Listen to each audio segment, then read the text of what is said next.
the Brooklyn Nets, who have assembled a super team. About a week ago, they traded for James Harden from the Houston Rockets. So now they have Kevin Durant, Kyrie Irving, and James Harden.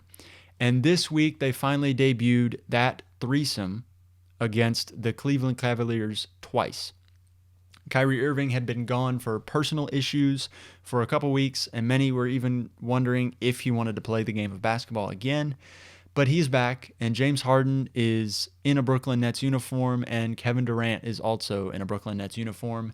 And the second coming of the Heatles was here, except it wasn't. And Brooklyn lost twice to the Cleveland Cavaliers this week. They lost the first game in overtime, 147 to 135, where Colin Sexton had 20 points in overtime, had 42 for the game, and the Brooklyn Nets allowed Cleveland to score 147 points. Cleveland, perhaps one of the worst run organizations outside of their years with LeBron James ever. They are a wreck. And Cleveland beat Brooklyn twice this week. They beat them a second time, 125 to 113, with no Kevin Durant. Brooklyn played with Kyrie Irving and James Harden and the rest of the roster, but Kevin Durant took the night off, and they still lost, showing that it wasn't a fluke that they lost to Cleveland the first time. I think if you play a team twice in the same week and lose to them twice, it's less of a fluke than if you would have lost to them just once. It shows that you could not make an adjustment to what Cleveland was doing and also couldn't defend anything. You can't allow 147 and 125 points in back-to-back games and expect anyone to think you're going to be a title contender out of the East. I think this week showed that until something drastic happens, Brooklyn is going to play second fiddle to Milwaukee or Philadelphia out of the East. I think the first game, the 147-135 loss, was less surprising to me because it takes time for a big three to gel. It took the Miami Heat quite a few games. It took them about 30 games or so to finally get into a groove back when they were together. It takes these groups of star players a while to figure out what the other player needs out of a system, when to pick spots, when to shoot, when to pass. It takes a minute for those kind of habits to develop. But there's one thing that I've noticed when these players have played together for Brooklyn that is concerning. First off, Kyrie Irving, I think, needs to be traded for anything. He is a detriment to the Brooklyn Nets. He can't guard anyone, for starters. He cannot guard anyone. Kyrie Irving is a liability on the defensive end of the floor. And I don't think that's a bad thing on many teams because most teams would be able to cover that up with other players. But on Brooklyn, they don't have anybody to cover it up. DeAndre Jordan is their ball stopper on defense.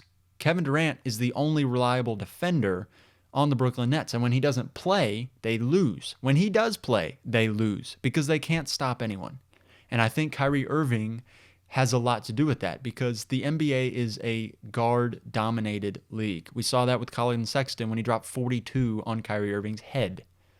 The NBA is guard-dominant, and when your guards can't guard theirs, you lose.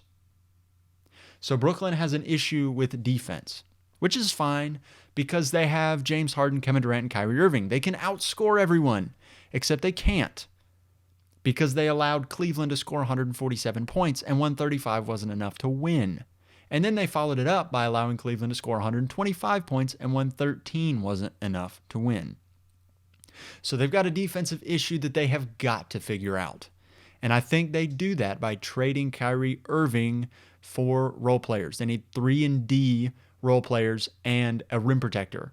DeAndre Jordan is not the answer as a rim protector moving forward, and they need players that can score but also defend. A Robert Covington, a Lonzo Ball type player that is going to give you defense to guard other people's guards. When they play Portland, they're going to get cooked. When they play Boston, they're going to get cooked.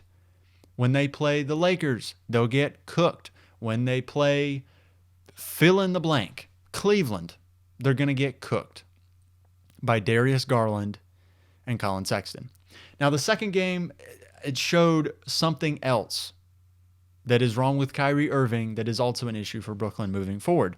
It wasn't necessarily his defense. 125 is bad, but okay, I won't pick on his defense again.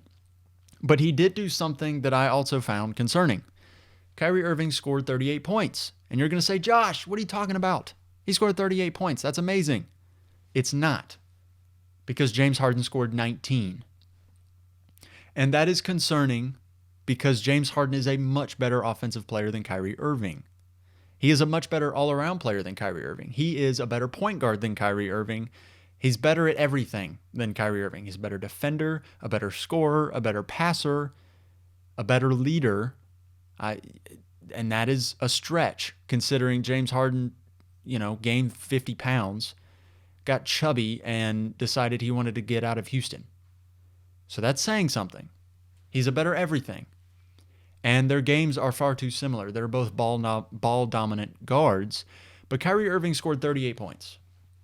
And that is an issue because it should have been reversed. James Harden should be scoring 38 points and Kyrie should be scoring 19.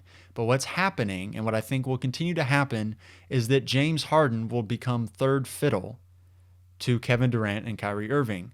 And that is a huge mistake.